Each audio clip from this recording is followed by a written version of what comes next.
Welcome to my channel. Subscribe and enjoy daily stories about cheating, revenge, and relationship advice. The late afternoon sun filtered through the curtains, casting a warm glow on the familiar space that had always been my sanctuary. I had just returned from the conference, my mind still buzzing with the applause and accolades from the medical community. It should have been a moment to celebrate, to come home to Allison and share the excitement.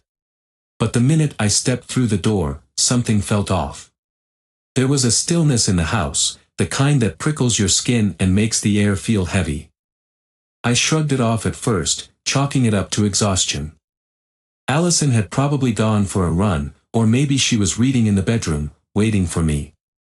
I set my bag down by the stairs and headed upstairs, my footsteps soft on the carpet. As I reached the top of the stairs, I heard it, a faint voice, followed by a soft laugh. My brow furrowed. It was Allison's voice, but the laughter was unfamiliar, masculine. My stomach twisted. I moved down the hall, my heart beginning to pound in my chest, the sound of their conversation growing louder. My mind raced, trying to rationalize the scene unfolding just beyond the bedroom door. Maybe it was nothing. Maybe I was imagining things. But as I pushed open the door, the truth hit me like a freight train. Allison was there, half-dressed, tangled in the sheets with Ryan, of all people. The man I had saved. The man who, months earlier, had been on death's door in the operating room, a ticking time bomb with an aneurysm threatening to end his life. I had spent hours hunched over him, painstakingly repairing the damage. I had given him a second chance at life. And here he was, taking everything from me in return. My breath caught in my throat, and for a moment, I couldn't move. It was like watching someone else's life fall apart, as if this wasn't really happening to me. But it was. My wife, the woman I had loved for 8 years, was in bed with a man whose life I had saved. Ryan was the first to notice me standing there. His eyes widened, and he scrambled to pull the covers up over his chest as if that would somehow erase what I had seen. Ethan. It's not what you think, Ryan stammered, his voice trembling. Not what I think. The absurdity of his words made me want to laugh. But the rage building inside me was stronger than anything else. My fists clenched at my sides as I turned my gaze to Allison, who was now sitting up in bed, her face pale and stricken with guilt. How could you? My voice came out low, almost a growl, but the anger beneath it was unmistakable. Allison blinked, tears pooling in her eyes.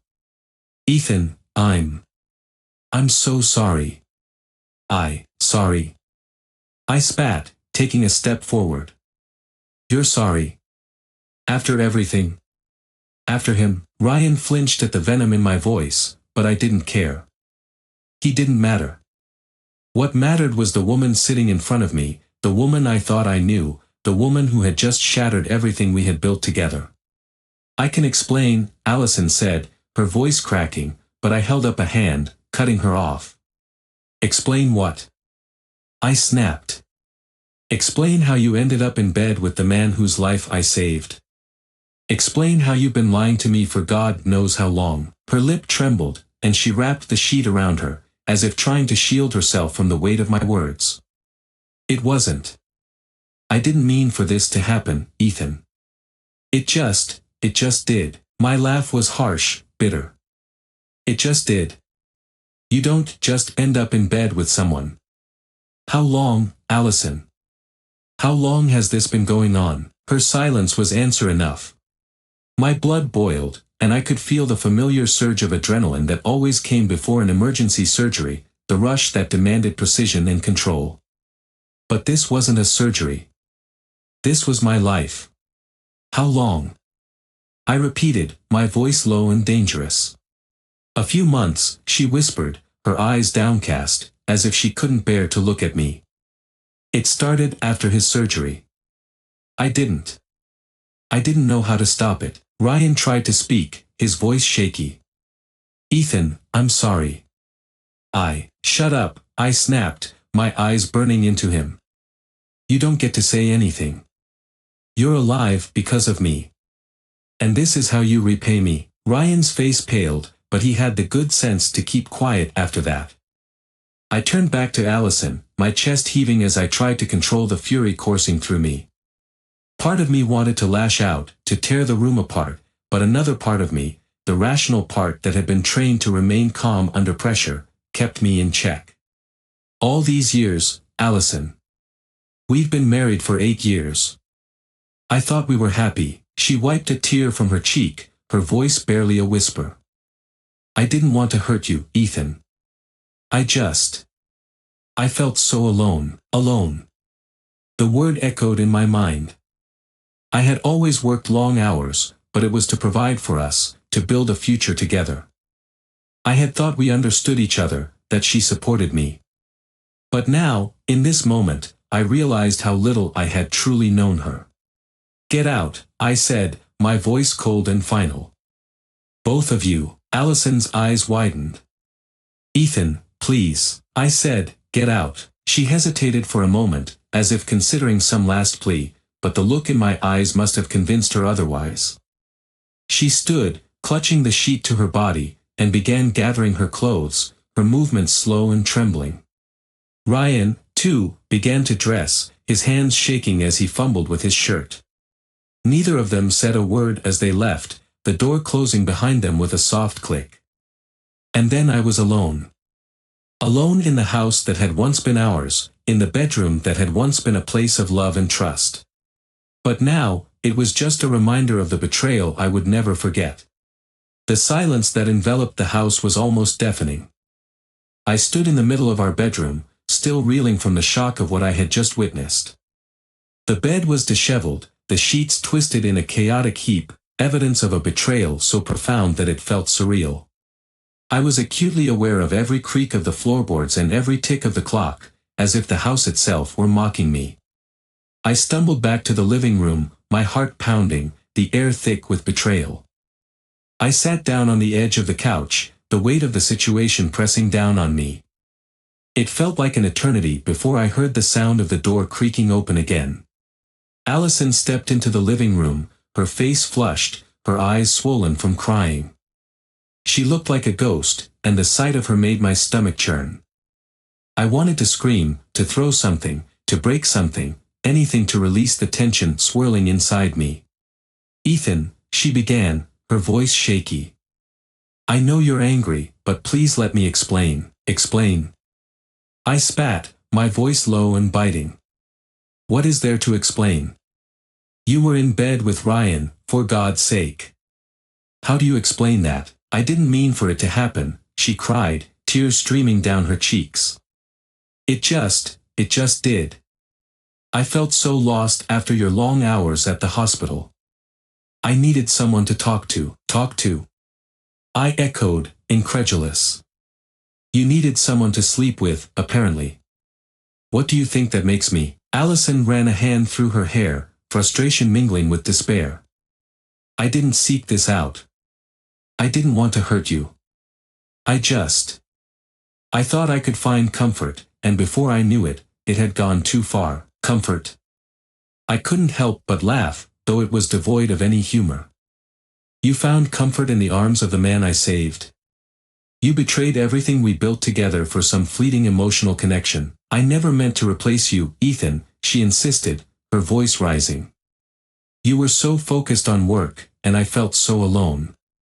I thought I could manage it, but it spiraled out of control. Manage it? I shot back. You don't manage infidelity. You communicate, you talk things out, you don't run off and sleep with someone else. Did you ever think about what this would do to me? To us? Her silence was a punch to the gut, and I felt the air in the room grow heavy with regret. The woman I had loved so fiercely was standing in front of me, but she felt like a stranger. I don't know what else to say, she whispered, her voice barely audible. I'm so sorry. Sorry doesn't cut it, I said, my voice firm. You destroyed our marriage.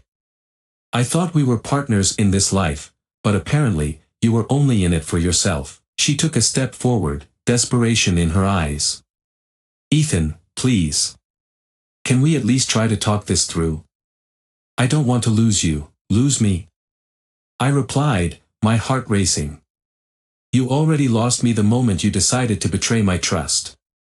You think a conversation can fix this? I stood up abruptly, feeling the weight of the room pressing in on me.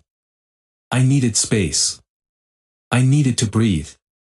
I headed toward the door, but she rushed in front of me, blocking my path. Please don't go, she pleaded, her voice cracking. We can work through this. I'll do anything. I looked at her, really looked at her, and I saw the fear in her eyes, the fear of losing the life she had known, the comfort of our home, the security of our relationship. But there was also something else. A flicker of realization that maybe she had made a terrible mistake, one that could never be undone. Anything? I asked, my voice low and challenging. What does anything mean? Because you've already shown me how easily you can betray everything we had. I pushed past her, my heart racing as I stepped outside into the cool evening air. The setting sun painted the sky with hues of orange and purple, a stark contrast to the storm brewing inside me. I could feel the tears threatening to spill over, but I fought them back, unwilling to give in to the wave of emotions crashing over me. My phone buzzed in my pocket, breaking the silence. I fished it out, seeing a flurry of messages from Allison. Allison, I'm sorry.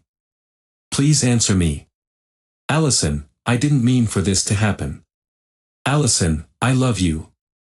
Please don't do this. I felt my blood boil as I read her messages, the desperation oozing from each word. I swiped to ignore them, but they kept coming. Each ping of my phone was like a reminder of the betrayal, a confirmation that my life had unraveled before my eyes. I couldn't stay here. I needed to clear my head, to think without the suffocating weight of our home pressing down on me. I grabbed my keys and headed to my car, leaving behind the house that had once been my haven. As I drove aimlessly through the streets, memories flooded my mind, the laughter we shared, the moments of intimacy, the plans we had made. Each memory felt like a knife twisting in my gut, a reminder of what I had lost. I finally pulled into a quiet park, the darkness enveloping me like a shroud. I sat in my car, the engine off, the weight of the world crashing down on me. Just as I began to collect my thoughts, my phone buzzed again, this time a different number. I hesitated, then answered. Ethan. It was James, my friend and confidant, his voice laced with concern. I've been worried about you. What's going on? I took a deep breath, feeling the emotional dam I had built start to crack. I found Allison in bed with Ryan. There was a long pause on the other end, and I could almost hear James processing the information. Oh, man. I'm so sorry. How are you holding up? Not great, I admitted, my voice shaky. I don't even know who she is anymore. I thought we were happy, and now everything feels shattered. Have you talked to her? He asked gently. I tried. But it feels pointless. How do you even start to unpack this kind of betrayal? Just take it one step at a time, James advised. You don't have to have all the answers right now. Just focus on what you need. I need to figure out what to do next, I replied, feeling the weight of uncertainty hanging over me. I can't keep living like this. I'll be there for you, Ethan. We'll figure this out together, he assured me. Just don't shut everyone out. You're not alone in this. I nodded, though he couldn't see me. The darkness that surrounded me felt a little less heavy knowing I had someone I could lean on. Thanks, James, I said, my voice stronger. I'll call you tomorrow. As I hung up, I stared out at the empty park, the streetlights flickering in the distance.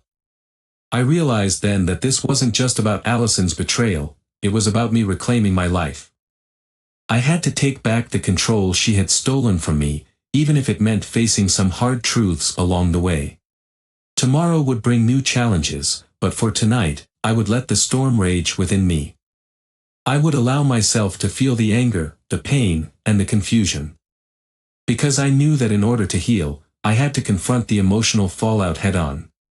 The sun had barely risen when I found myself sitting at the small table in my favorite coffee shop, the familiar aroma of freshly brewed coffee and pastries filling the air. I was surrounded by the usual morning bustle, but I felt like an outsider in my own life. My phone buzzed in my pocket. James had agreed to meet me, and I was both eager for his company and apprehensive about what I needed to discuss. As I waited, I glanced at the newspaper on the counter, the headline catching my eye: "Local doctor saves patient's life, a true hero." The words felt hollow now, like a cruel joke. I was no hero, I was a man whose life was in shambles. James walked in, his tall frame easy to spot amidst the crowd. He spotted me and made his way over, his brow furrowed with concern. "Ethan," he said, pulling out a chair and sitting across from me. "You look like you haven't slept." "I haven't," I replied, rubbing my eyes. "I can't stop thinking about everything." "About her?" James nodded, his expression serious. "I'm really sorry about what happened. I can't imagine how much that hurts." I took a deep breath, feeling the tension build inside me. "It does hurt. But it's more than that. It's the betrayal, the sheer audacity of it. I don't know how to get past this." "You need to focus on what you want to do next," he urged, leaning in. "Have you thought about confronting them?" "I don't just want to confront them," I replied, my voice low and filled with anger. "I want them to understand the pain they've caused me. I want them to feel the weight of their actions." James raised an eyebrow, sensing the shift in my tone. "What are you saying, Ethan?" "I want revenge," I said, the words hanging in the air like a dark promise. "Not just petty revenge. I want them both to face the consequences of their actions." James studied me for a moment, and I could see the concern in his eyes. "Revenge can be a slippery slope, man. It might feel good in the moment, but it could cost you more in the end." "I know," I said, my voice firm. "But right now, it's the only thing that makes sense. I have to take back control." "All right, what do you have in mind?" he asked cautiously. I leaned in, lowering my voice as if sharing a secret. "I want to expose Ryan for what he did. I want to show everyone the kind of person he really is, the man who betrayed not just me, but also the man who saved his life. And Allison, she needs to understand the consequences of her actions too." "What are you thinking?" James asked, his eyes narrowing with intrigue. "I'll gather evidence," I said, the plan forming in my mind. "I'll document every interaction I can, track their movements, and if I can get proof of their affair, it'll ruin them both. I want to show Ryan's family and friends what he did. I want to make sure everyone knows he's a snake." James shook his head, concern etched across his face. "This sounds dangerous, Ethan. You're diving into a dark place." "Maybe I need to go to a dark place," I replied, my voice resolute. "Maybe it's the only way to break free from the pain. And it's not just about hurting them, it's about reclaiming my own dignity." James leaned back, contemplating my words. "If you're set on this, I'll help you. But we need to be smart about it. We can't let emotions cloud our judgment." "I appreciate that," I said, grateful for his support. "I'll need you to help me track down information about Ryan's activities. He's bound to have some sort of pattern. We can gather enough intel to build a case against him." "All right," James said, determination lighting his eyes. "Let's do this. But remember, we need to keep it legal. No illegal surveillance or anything that could backfire on you." I nodded, understanding the importance of staying on the right side of the law. "Of course. I just want to expose the truth." After finishing our coffees, we spent the next few hours sketching out a plan. We wrote down ideas and strategies, each bullet point fueling my resolve. "Let's start with Ryan," James suggested. "Maybe we can find out who he's been seeing or who knows about his relationship with Allison. If we can gather a few key witnesses, that'll give us a solid foundation." "Good idea," I said, feeling the adrenaline course through me. "We can start by reaching out to some of his old friends. They might know something." As we continued to brainstorm, I could feel a shift within me. The pain was still there, but it was now accompanied by a sense of purpose.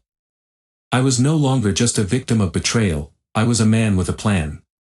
"Just be careful, Ethan," James warned as we wrapped up our meeting. "This path you're choosing, it could lead to more heartbreak than you realize. I know, I replied, a mix of determination and uncertainty swirling in my gut. But I need this. I need to take back control. James clapped me on the shoulder. All right, then. Let's get to work. As I left the coffee shop, my heart raced not just with anger but with the thrill of taking action. I felt the shadows of betrayal lurking behind me, but for the first time in days, I felt a flicker of hope. I would reclaim my life, and in the process, I would ensure that Ryan and Allison understood the consequences of their actions. The game was on, and I was ready to play. The day of reckoning had arrived, and I could feel the weight of anticipation pressing down on me.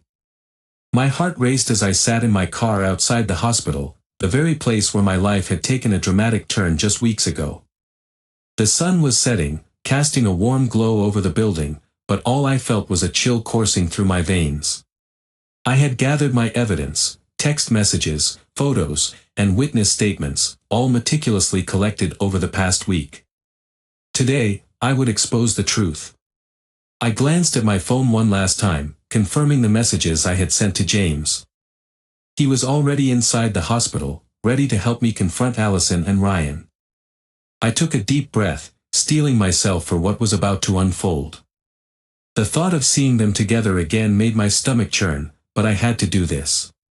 As I walked through the hospital corridors, memories flooded my mind, nights spent with Allison, her laughter echoing in the halls, and the intimate moments we had shared in this very place.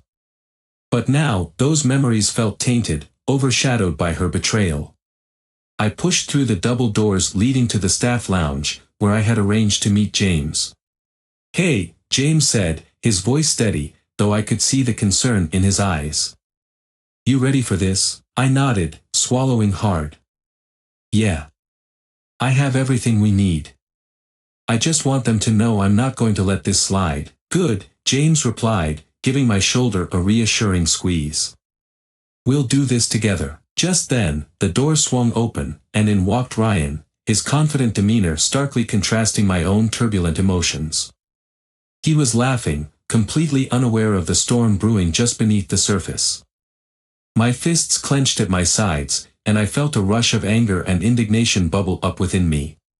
"Ethan!" Ryan exclaimed, his smile faltering as he recognized my presence. "What are you doing here?" "Funny, I could ask you the same thing," I shot back, my voice low and filled with barely contained rage. Ryan glanced nervously at James, who stood beside me, his expression unwavering. "What's this about?" I took a step closer, my heart pounding. "I have some things I need to discuss with you, and it involves Allison." Ryan's eyes narrowed, a flicker of anxiety crossing his face. "What do you mean?" I pulled out my phone and opened the folder containing the evidence. "How about we start with these?" I said, scrolling through the photos of Ryan and Allison together, laughing and intimate, oblivious to the pain they were causing. "What the hell is this?" Ryan snapped, looking between me and the images on my screen. "You know exactly what this is," I replied, my voice steady despite the turmoil inside me. "This is the proof of your betrayal. You thought I wouldn't find out? That I wouldn't care?" "Ethan, wait," Ryan began, but I cut him off. "No. You don't get to play the victim here. You were in my home, in my bed, with my wife. Do you understand the depth of what you did?" Just then, Allison entered the lounge, her face pale as she took in the scene. "Ethan. What's going on?" I turned to face her, fury and heartbreak clashing within me. "Oh, I think you know exactly what's going on, Allison. Care to explain why your lover is here laughing it up while I'm left to pick up the pieces of our marriage?" Allison's eyes widened in shock, and she stepped back, her hands trembling. "Ethan, please let me explain." "Explain what?" I shot back. "How you've betrayed me. How you threw away everything we built together for a fling with someone I saved. Do you even realize how twisted that is?" "I never wanted to hurt you," she said, tears streaming down her cheeks.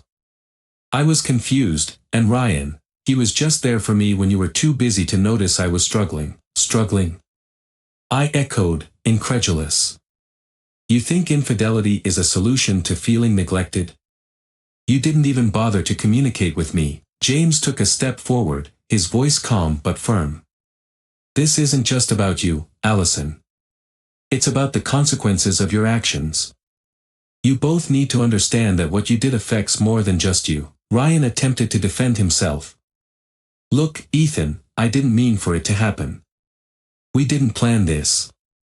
It just happened. It just happened. I repeated, incredulous. You don't get to downplay it. You made a choice, and now you have to face the consequences. Allison looked at Ryan, desperation in her eyes. We can fix this, right? We can talk about it. I stepped closer, my voice a low growl. Fix it? How do you fix a broken trust? How do you fix the fact that you both thought it was okay to betray me like this? There's nothing to fix here. You made your choices, and now you'll deal with the fallout. Allison shook her head, panic rising in her voice. Ethan, please, don't do this. I love you. I made a mistake. I'm afraid it's too late for love, Allison, I said, my voice steady. You've lost that right when you decided to betray me. You've both crossed a line, and now it's time for the truth to come out. I turned to James, who nodded, ready to support me. Let's expose the truth. You both need to face your actions publicly. Ethan, you don't have to do this, Ryan said, his bravado crumbling. This will ruin my life. It's too late for sympathy, I replied, my voice cold. You made your bed, now lie in it. Allison stepped forward, desperation etched on her face.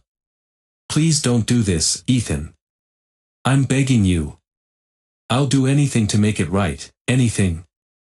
I asked, a bitter laugh escaping my lips. You think a few words can fix the damage you've done? You've already shown me who you are, and I refuse to allow you to manipulate me any longer. With that, I turned on my heel, storming out of the lounge with James beside me. I felt a weight lift as I stepped into the open air, the chill of the evening settling around me. Ethan, James said, his voice steady beside me, you did the right thing. They needed to hear that. Yeah, but it doesn't feel like it, I replied, the adrenaline still coursing through me. I thought confronting them would bring me closure, but all it did was remind me of how deeply I was hurt. You took control back, James assured me. And you're not done yet. You still have the power to expose them for who they are. I nodded, the fire of my resolve burning within me. I'm not finished. This isn't over. As we walked to my car, I could feel the tension start to dissolve, replaced by a sense of purpose. I would see this through to the end. I would reclaim my dignity, my life, and ensure that Ryan and Allison understood the full weight of their actions. The battle wasn't just about revenge, it was about taking back the narrative of my life.